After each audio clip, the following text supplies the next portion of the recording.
सगळं ऐकलेलं आहे. आता तुम्ही विचार यांनी निवेदन पण दिलेलं आहे. याच्यात वेगवेगळ्या एजन्सी आल्या, पीएमसी आली आहे, पीएमआरडी आली आहे. अर्थात नागरिकांना काही घेणं देणं नाही पीएमसी आणि पीएमआरडी. त्यांना त्यांच्या सुविधा पाहिजेत त्या मताशी आम्ही 100% सहमत आहोत आणि त्याच संदर्भामध्ये आमचं काम चाललेलं आहे. आम्हाला उशीर झाला त्याबद्दल आम्ही दिलगिरी व्यक्त करतो, परंतु आता आम्ही पुन्हा त्याच्यामध्ये अधिक कशी गती देता येईल आणि ह्या कामाला टॉप प्रायोरिटी कशी देता येईल. आम्हाला सगळ्यांना खूप होप्स आहेत, त्याबद्दल काही शंका नाहीये. पण सर, पर्रीकर सर जसे दिवसा कधी फिरायचे तसं तुम्ही कोणीतरी इथेच राहतात. तुम्ही कधीतरी ट्रॅफिकचा टाइम जेव्हा असतं ना तेव्हा कुणीतरी यायला पाहिजे. असं नाही की माहिती नाही असं होऊ शकत नाही. अँब्युलन्स मनोहर पर्रीकर गोव्याचे जे होते मिनिस्टर, ते जसे फिरायचे तसं तुम्ही अननोन कधीतरी टाइम न सांगता व्हिजिट करत चला. That is the best solution. अशी गरज नाहीये की तुम्ही प्रश्न विचारणार आम्ही सांगणार. विचारायला आलोच नाही सर, असं आम्हाला म्हणायचं नाहीये. फक्त आम्ही इतकं इरिटेट झालेलं आहे की ते राहायचं की नाही हा प्रश्न पडलेला आहे आम्हाला. एक मिनिट आता जरा थांबा. हॅलो, मी आणि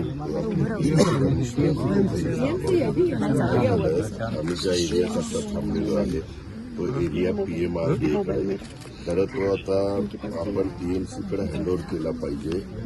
आणि इथं खूप नागरिक मोठ्या प्रमाणात राहायला आलेले आहेत वेगवेगळ्या भागातनं.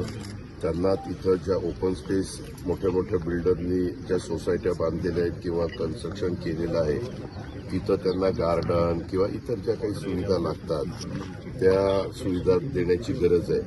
कारण ते पीएमसी आणि पीएमआरडी असं ते त्रांगडं निर्माण झालेलं आहे. केशवनगर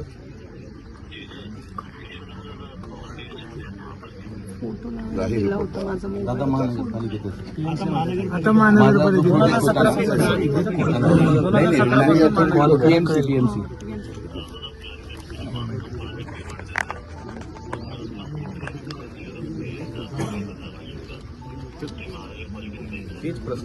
नाही तुम्ही काय होतं, तुम्ही बांधकाम परवानगी देऊन बसताय, बिल्डर बांधकाम करून जातोय आणि नंतर तुम्ही म्हणता आता पीएमसीने सगळ्या गोष्टी पुढच्या कराव्यात. मग बांधकाम परवानगी देखील तुम्ही पीएमसीकडे द्या ना. तुम्ही कशाला तुमच्या हातात ठेवली?